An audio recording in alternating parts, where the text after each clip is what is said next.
Well, guys, it's a good day to be an Eagles fan. I can't get the bottle opening. Can't.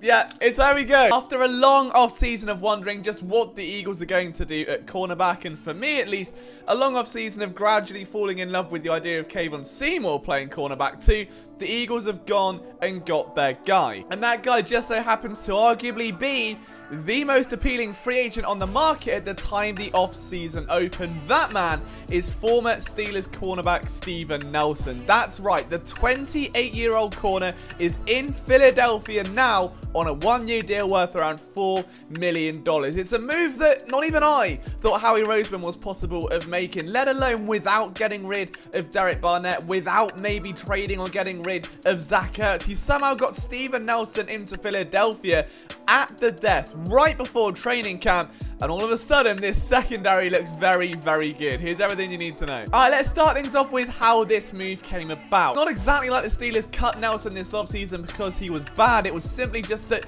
they couldn't afford him. They saved $8 million in cap space just by letting him walk in. It was something they had to do. Nelson then decided to wait out the entire offseason to try and secure his bag, and would send a million cryptic tweets saying of how he knows his worth and how unemployment is fun when he's got options. But it felt like those options had gradually dwindled down, or at the very least his price tag did, and that was exactly the buy signal that Howie Roseman was waiting for. He jumped straight in to the open market today on a Sunday of all days, a day of rest. There's no rest for the wicked. Nelson penned to a one-year deal.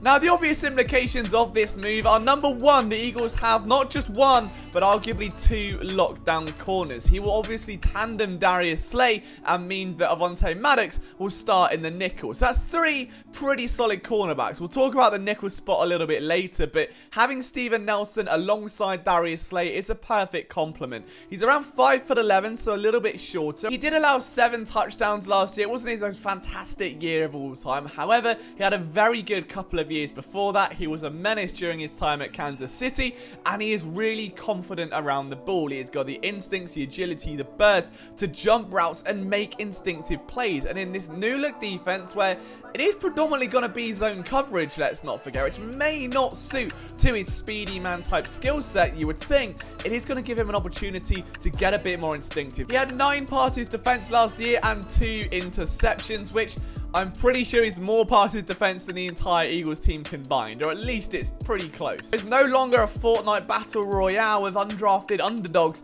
at CB2. The Michael Jaquette, the Craig James, the Kayvon Seymours, they'll no longer be hustling it out. It's likely going to be a given that the starter will be Shaquille Taylor. No, I'm joking. It's going to be Steven Nelson. You've got Slay on one side, you've got Nelson on the other, Maddox in the nickel, or Zach McPherson, depending on how training camp pays out. But that's a good thing. The Eagles now have a very strong secondary. Let's not forget, Anthony Harris is at safety behind them, potentially Rodney McLeod if he's healthy. If not, it's likely going to be either Marcus Epps or Kayvon Wallace. It's a good unit. This is the most comfortable I think the Eagles have been in the secondary for quite some time, even if it is only for 1 year, because after this year, things are going to be thrown into the air once again. However, bear in mind, there is a lovely little corner coming out of LSU next season, and the Eagles have 3, not just 1, but 3 first-round picks at their disposal to potentially go up and get their guy. So even if this is just a stopgap, it's a pretty good one. I mean, what I really like about Steven Nelson's game is physicality. As someone that watches way too much cornerback tape for it to be a guilty pleasure, I love cornerbacks who can tackle. I think in today's game, where so much of the NFL offense is based on screens and open field play, that you've got to be able to get off a block and get to your guy. And it's not often you find corners who are good in coverage, who are sound technically, who have a lot of speed to carry downfield, and can also get up and tackle and play with that tenacity. And Steven Nelson has that. He's absolutely brilliant at staying in the hip pocket of his opposing wideout, and he uses the boundary to his advantage. As far as man coverage goes, you're not going to find too many players better. But his ability to close on crossing routes is unmatched. And if you think about the NFC East and the receivers they've got, you go to Dallas and you've got CeeDee Lamb and Amari Cooper, and oh, how dangerous in man coverage those slants and those out routes are. It's so difficult, especially we saw last season, to keep a lid on those players.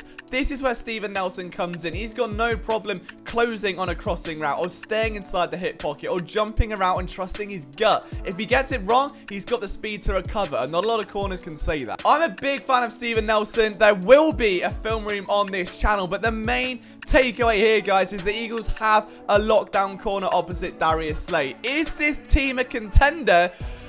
I don't know, but there's a lot of reasons to be excited. There's a young receiving group. There's a healthy offensive line. There's an exciting second-year quarterback, an energetic young head coach with a new youthful staff around him, and the only weak link on the team that was left all off season long was cornerback, and it has been filled with the best possible free agent option from the minute the market opened to the second he just put pen to paper. And that, for me, is all you could ask for. All of a sudden, the decision not to draft a cornerback on the outside, the decision not to go and trade for one, it doesn't matter. The Eagles have their guy. This is an exciting defense. It is the best secondary on paper in a long, long time. And whether or not the Eagles end up getting 4 wins, 5 wins, or 10 or 11, there's a lot of reasons to be excited. And the fact that there are not just 1, but 2 corners capable of locking down wideouts in a division where not only do you face Terry McLaurin and CeeDee Lamb and Amari Cooper and Darius Slayton, but in a schedule where you're going to face a lot of the big names. You're going to face the defending world champions. You're going to face some of the biggest in the business. You need 2 lockdown corners just for this season at least. How he's gone and got it done. Guys, let me know what you think down in the comment section below. From myself, Liam Jenkins, I'll see you next time.